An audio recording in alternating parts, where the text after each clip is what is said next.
Welcome to the Book Flood Podcast. I am your host, Tom Nixon.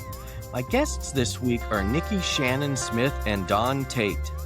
They are the author and the illustrator of Prince, a Little Golden Book biography.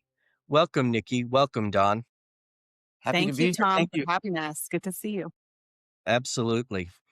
I'm so excited about this. Now, you all, though, are wearing more purple than my purple. Because I actually even had conversations in the store because I didn't have a purple.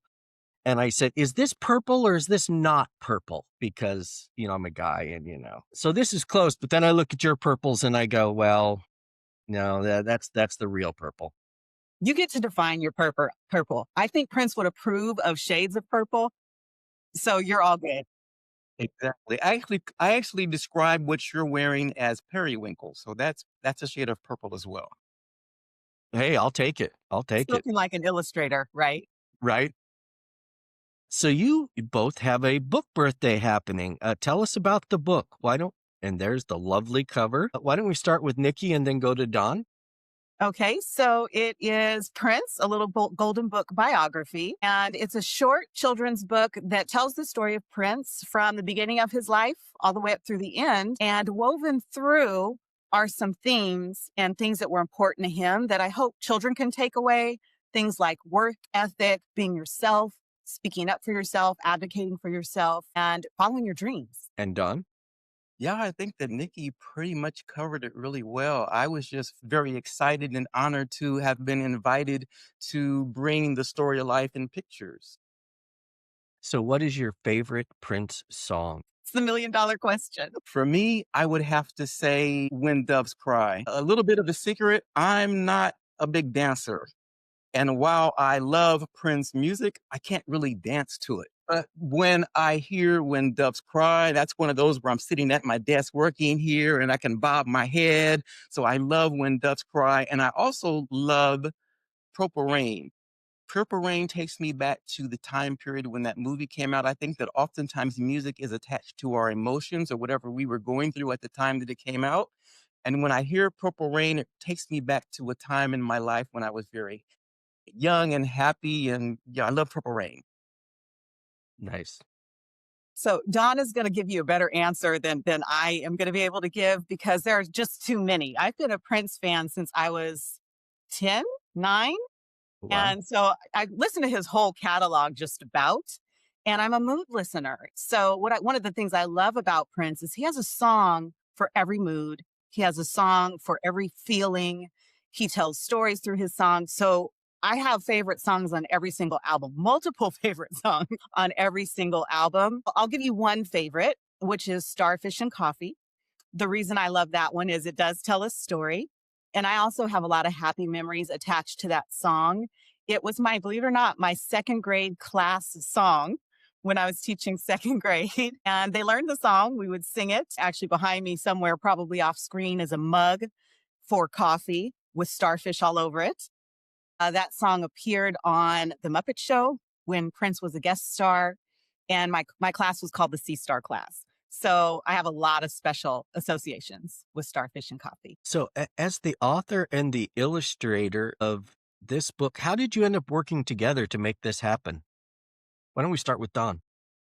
Well, you know what? I'm not quite sure if my story aligns with Nikki's, but a few years ago, because my wife likes to sit around and watch football games in the evening times, and I do not like to watch football games. And so I like to sit around and draw pictures on my iPad. And I drew this caricature of Prince. Wow. And I put it on my Instagram account. And I told my agent, you know what? We should put some of my caricatures out there, as art samples. And she said, I don't think that's a good idea. And then about a week later, I get a call or an email from Little Golden Books asking me if I would like to illustrate a little golden book on Prince. And I'm like, well, yeah, of course, duh. I think that I would have illustrated this book no matter what they paid me because I was such a big Prince fan and it was such an exciting time. I don't know, Nikki, does the story align? It's very similar. It's very similar. I'm not going to tell an opposite story. So that's good. So I was wanting to write the book and had gotten started and was in communications with my agent and the editor at Little Golden Books. And I had seen Don's post with his caricature of Prince probably a year before. And I just kept it in mind. I loved it. I think I even saved it on my phone. It just something about it spoke to me. And I didn't know Don like I do now at the time, but I knew him to be a good person, which I think is also very important. So I said, I'd really love Don to illustrate this book. And, they say as an author, you shouldn't be pushy about illustrations and illustrators, but I just, taking a page out of Prince's book, I spoke up and I said, I just really would love it if Don will do this. And they reached out to Don. I don't know how long it took. It wasn't a long time. I got a yes that Don said he would do it. So the I didn't rest is hesitate. history. Did not hesitate. Yeah. I was thrilled to work with Don. It's funny. I had to go when you told me some time back that you were working on this book.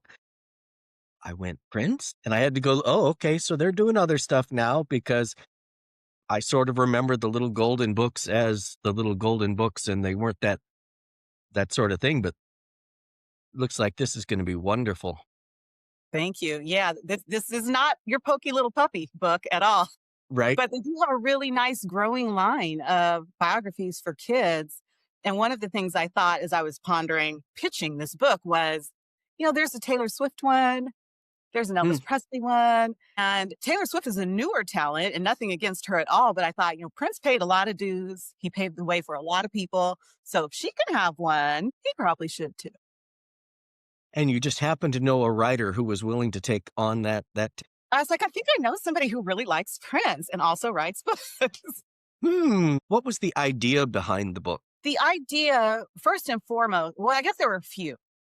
I had a lot of ideas behind this book. Number one is a lot of times people just sort of get lost by the wayside if they stop making music, or in Prince's case, stopped being so mainstream. So I was familiar with the fact that he was releasing music left and right beyond Purple Rain in 1999 and those albums. But a lot of people didn't know that. You didn't hear his name as much as you might hear some other no longer with us artists. And I thought I would like to bring him back to the forefront. I would like our young people to know about Prince. I think he really sets the example of being yourself, expressing yourself. So I wanted that to come through. And I wanted to celebrate his life. We're coming up on, believe it or not, 10 years since he passed. And it was really important to me to keep his music, his legacy, his spirit alive. And Don, how do you, with any book, but with this one in particular, how do you decide what pictures go with the words and how do you integrate that? Yeah, so as the illustrator, I often tell when I visit elementary schools, I tell kids that it is not my job to decorate the author's words. I do my own research and I study the author's words and I extend the text. So I'm adding information to the story that maybe the author couldn't do in the limited amount of space of a picture book. So for instance, on the opening page of the book, we introduce, let me quickly get to the opening page of the book here. We introduce Prince's family, and Nikki speaks about Prince being, when he was born in 1958 in Minneapolis, Minnesota. This amazing baby was born. Well, as the illustrator, I need to add to that scene.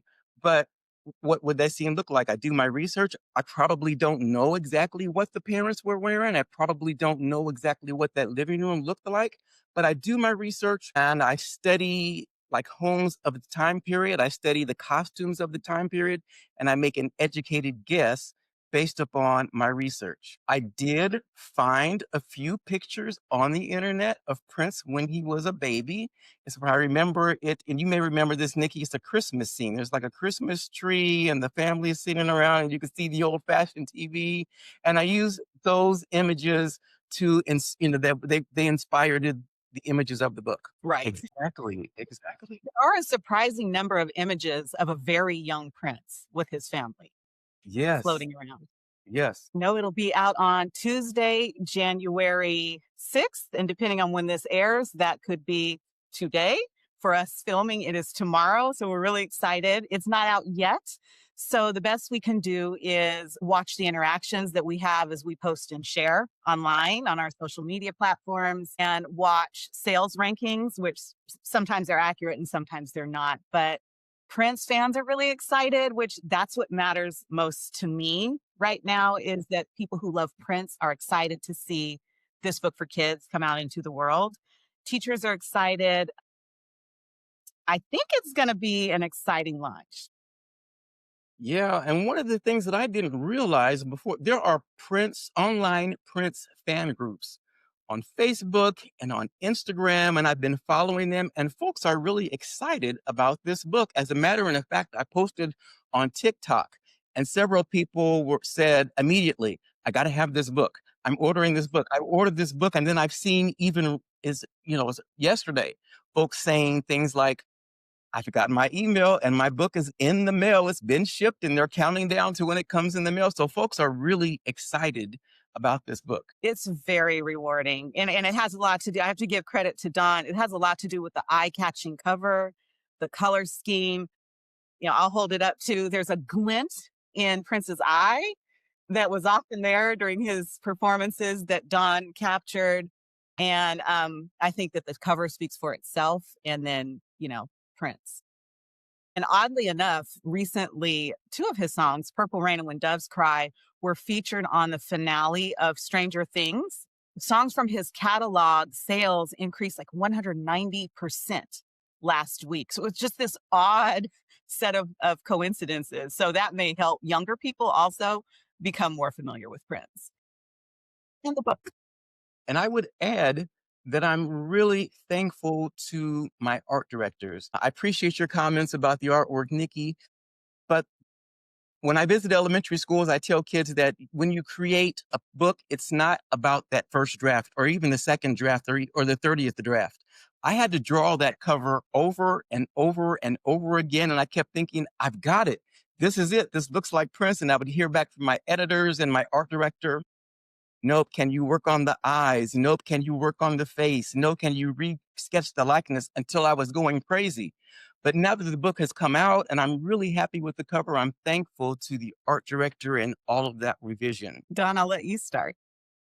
For me, my next book is called A Poem for Dudley Randall, poet and publisher of the Black Arts Movement. Dudley Randall was a poet who wanted to get his poems published, but couldn't at that time period. The white publishers simply were not publishing Black poets. And so Randall started his own publishing company, and he published some of today's most famous poets like Nikki Giovanni, Gwendolyn Brooks.